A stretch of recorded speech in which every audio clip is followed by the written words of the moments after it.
The whole thing kicks off with major drama, setting a super bleak tone. NATO is basically ghosted after a huge L, and this new private military group, Pax Armata, rolls in to fill the power vacuum. It's giving main character villain origin story, and everyone's on edge waiting for the inevitable chaos. The squad is yapping about getting redeployed right when things are getting spicy with Pax. The command's orders are feeling sus, and the team's morale is taking a nosedive. They're all geared up with nowhere to go, and the frustration is real as they feel totally sidelined from the actual fight. Things go from 0 to 100 real quick. An ambush pops off and the crew has to scramble for cover inside a building just to catch a break. The vibes are officially terrible, and it becomes clear that their simple evac mission has turned into a full-blown fight for survival. The team links up with another squad, and the situation is looking grim. Pax has the whole area locked down with heavy artillery, so they decide to get creative with a laser designator.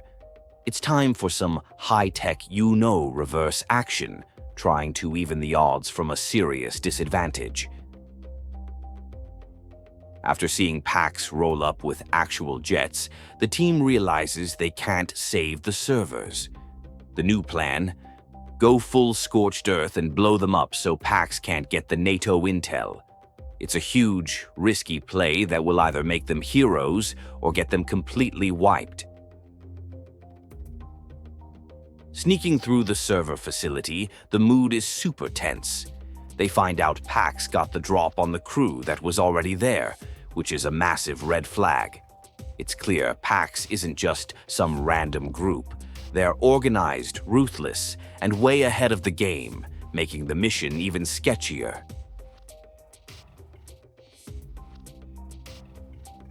The rooftop evac is pure chaos. Pax forces are swarming the position from all sides, and the team has to hold them off while waiting for their ride. It's a classic last stand moment, with bullets flying everywhere and the pressure cranked up to the max. They're just trying to survive.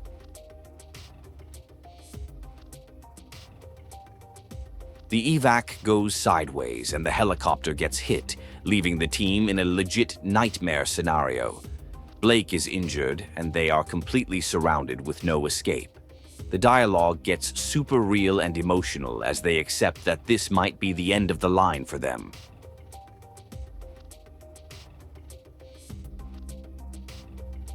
In their final moments, the remaining squad members share a bond, embracing their motto, unconquerable spirit. Murphy gives a hype speech, and they decide to go down fighting together. It's a heavy, powerful scene about loyalty and bravery when facing ridiculously impossible odds and making their last stand count.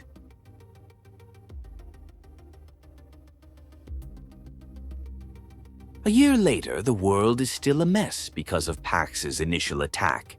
We see the long-term fallout, with old alliances broken and new conflicts popping up everywhere. This whole sequence is a global vibe check, and the vibe is anxious, showing how one event sent everything spiraling.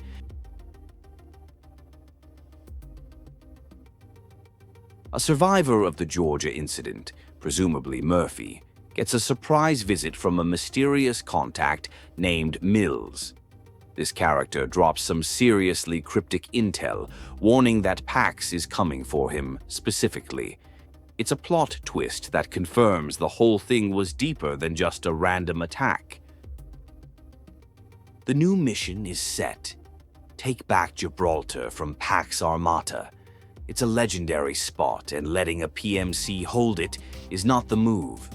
The team, Dagger, gets briefed on a multi-phase assault, starting with linking up with a British squad and taking out enemy defenses. The hype is building. Dagger squad finally meets up with the British Lancer team, and it's time to get to business. They decide to use a cave system to sneak up on a radar station, avoiding the main road. The banter between them reveals just how much chaos Pax has been causing across the globe. The team sets up in an Overwatch tower to provide sniper support for Lancer Squad's assault on the radar station. It's a coordinated attack that relies on precision and timing. Gecko gets to show off his skills, taking out high-priority targets to clear the way for the ground team to push forward. After losing radio contact with Lancer, the team pushes through some creepy World War II tunnels. It's a surprisingly historical detour in the middle of a modern firefight. The discovery of Pax equipment confirms that the enemy is using these old passages, turning the cool museum into a hostile zone.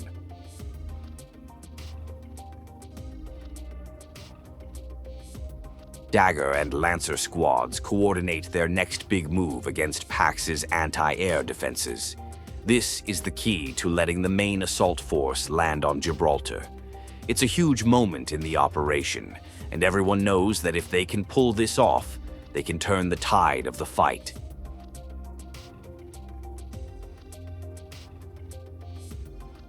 The stakes are maxed out as the team prepares to take down the final air defenses.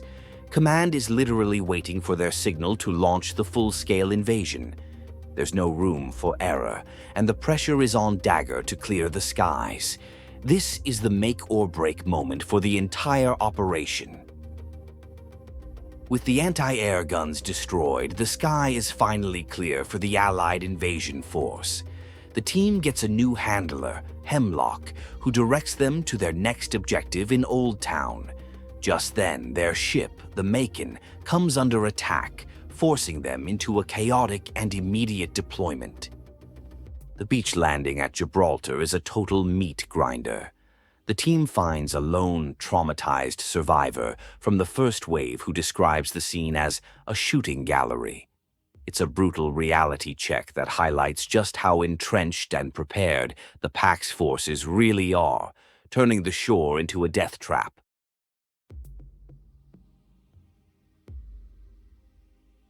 The objective is to escort a critical asset, Charlie 5, through the dangerous streets of Old Town. The area is perfect for an ambush, so the team has to stay frosty, scanning every window and alley. The tension is thick as they navigate the urban maze, knowing Pax could be lurking anywhere. From a hidden vantage point, the team makes a horrifying discovery. Pax has captured McIntyre from Lancer Squad.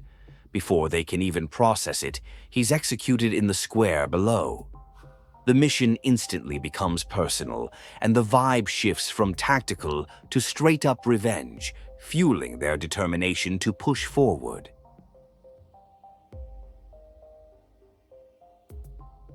In a debrief, Mills reveals some major tea. She admits she suspected Pax was after something specific in Georgia and that they possess tech that can hide their movements.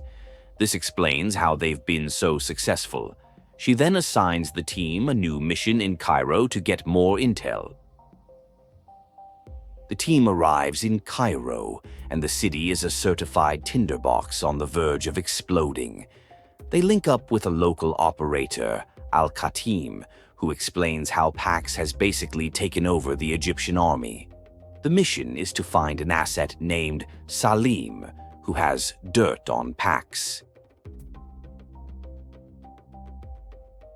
While moving through the sewers, Carter drops a major backstory bomb about a past op where he had to leave an SAS commander, Kincaid, behind. This memory is clearly a core wound for him and adds a heavy layer of personal history and guilt to his character, foreshadowing future drama.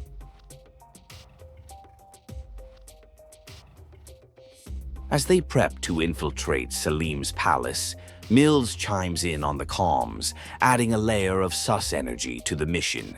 She insists that getting the intel is the top priority, no matter what happens to Salim himself. Her cold, calculated vibe makes the team question what's really going on. They find Salim, but he's been fatally shot. With his dying breaths, he yaps about being betrayed by Mills. The team is running out of time and has to make a grim choice. They recover an RFID implant from his thumb, securing the intel just as all heck breaks loose.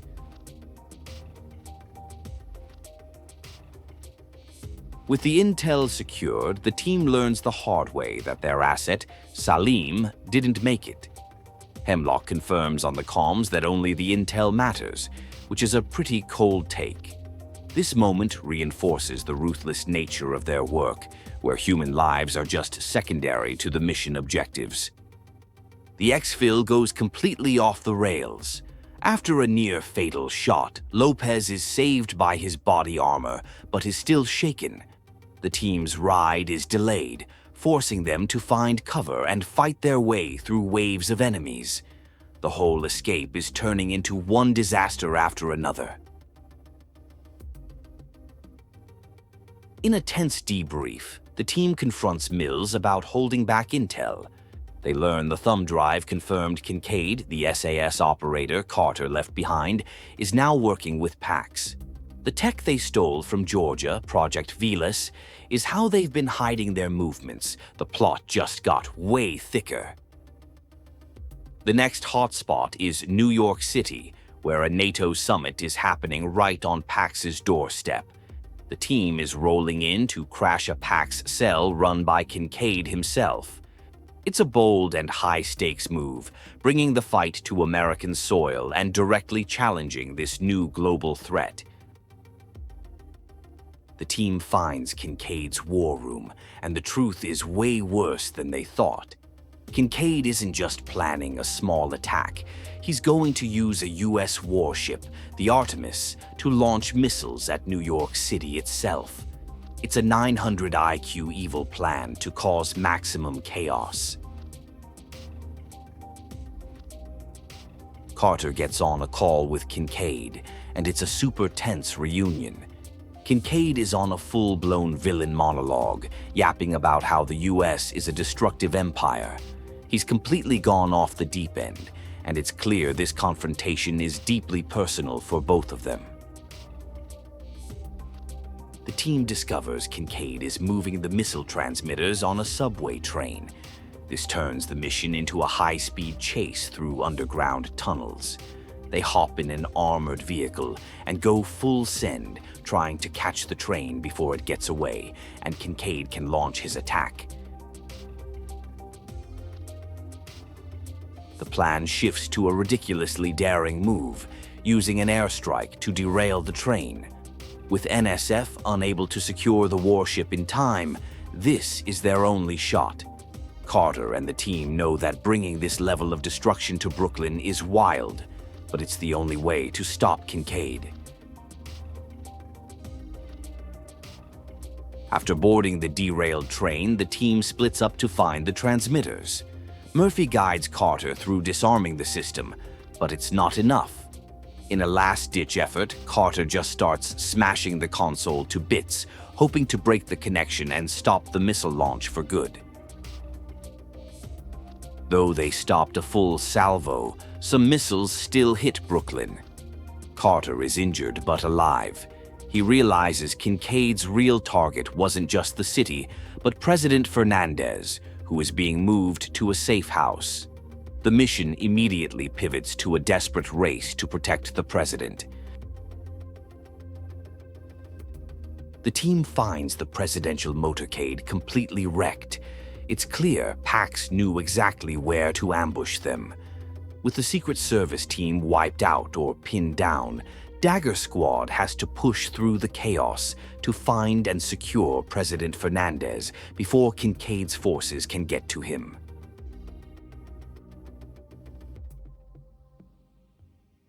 They finally link up with the president's protective detail, led by Rossetti. President Fernandez is shook but resolute, explaining how this attack is exactly the kind of chaos Pax wants. The plan is to get to the roof for an evac, but the situation is still super sketchy and dangerous. The evac plan gets absolutely cooked. A swarm of drones appears out of nowhere and takes down Marine One and its escorts. The team and the president are now trapped in the fire station, completely cut off and under siege. The drones have turned the building into a glass cage. Carter leads a small team into Prospect Park to hunt down the drone operators. They figure Kincaid's crew must be controlling the swarm from a hidden spot nearby. It's a high-risk gamble, but taking out the operators is the only way to clear the skies and give them a chance to move.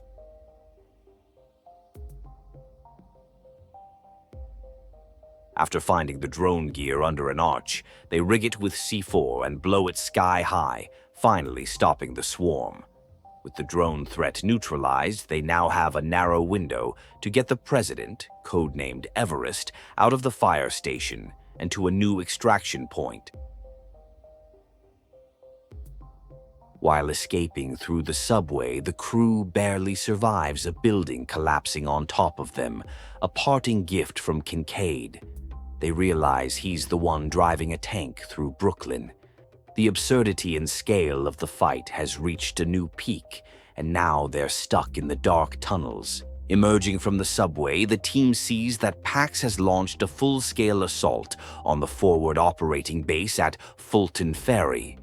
It's an all-out war zone.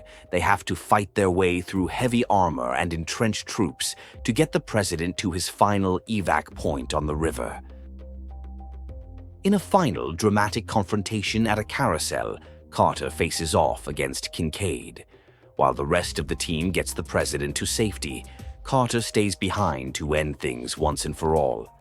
It's the duel that's been brewing, a personal battle amidst the city-wide chaos.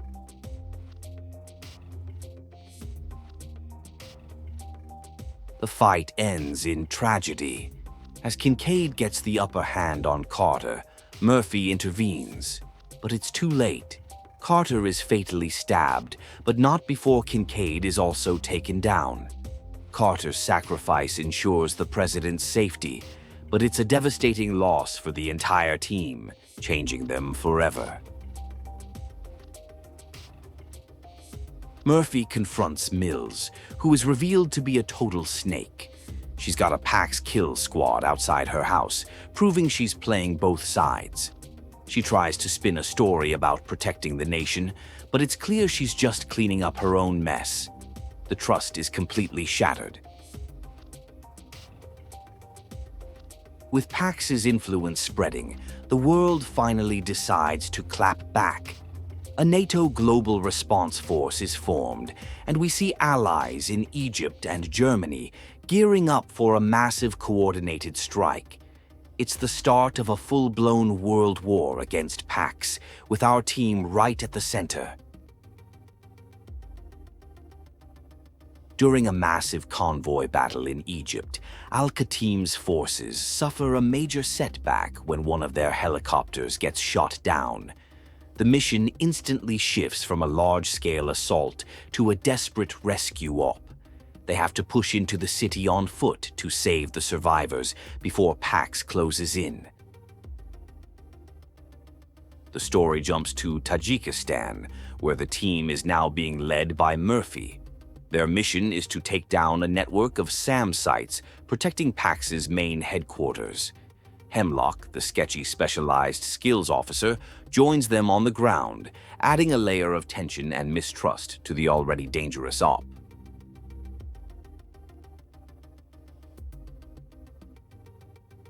From an overwatch position, the team lays out their strategy. They have to take out multiple data links to create a black hole in Pax's air defense system.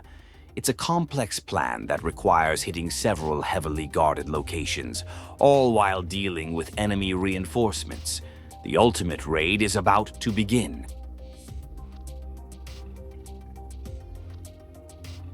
After disabling the initial data links, the team hits a huge snag. A massive gate blocks their path to the final SAM site. They have to fight their way through heavy armor and then figure out how to breach the gate, all while under constant fire. The fortress is not going down easy. After a tense moment with a sniper, Murphy and Gecko have a heart-to-heart, reaffirming their trust in each other and the team. It's a quiet, character-driven beat that honors Carter's memory and solidifies their bond. They agree to get through this together, no matter what happens next. Just when they think they've won, the SAM network starts rebooting. In a moment of sheer desperation, Hemlock proposes a wild new plan: blow up the entire dam to take out the whole system for good. It's a massively destructive but effective solution to an impossible problem. In a secret debrief, Mills finally spills all the tea, but it's not what anyone expected. She reveals she has deep cover agents working inside Pax, including Kincaid, and that she's been manipulating events from the start. She's not just an analyst, she's a master puppeteer playing a 5D chess game. The final mission is insane. Disable 4 hypersonic missiles, each armed with a new-age NXC warhead. These things are fast and devastating, capable of hitting Europe in under 30 minutes. The team has to infiltrate Pax's last stronghold and stop the launch before a global catastrophe is unleashed. The assault on the missile base begins. Dagger team links up with another squad, Quebec, and they split up to tackle the different missile silos. The plan is to disable all 4 nukes and then regroup at the central bunker to finally corner Kincaid and end his whole operation. The team reaches the first silo and discovers the worst-case scenario. The NXC warhead is already in its final mixing stage, meaning it's almost ready to launch. The mission just turned into a frantic race against the clock, as they realize all the missiles are likely on the same timeline. With the missiles fully mixed and unstoppable, the only option is to pierce their casings. It's a super risky move that could cause a catastrophic explosion. The team from Quebec squad makes the ultimate sacrifice, detonating their missile and themselves to save millions, an absolutely heartbreaking and heroic moment. After the sacrifice of Quebec squad, Murphy and his team are more determined than ever to finish the fight. They know Kincaid is waiting for them in the bunker. This is the final push, fueled by loss and a promise to make sure their friends didn't die for nothing. The final confrontation with Kincaid is a mind game. He reveals that Mills and the CIA were backing Pax all along, creating a villain to unite the world against. He tries to turn Murphy against his own command, exposing a massive conspiracy that changes the entire meaning of the war.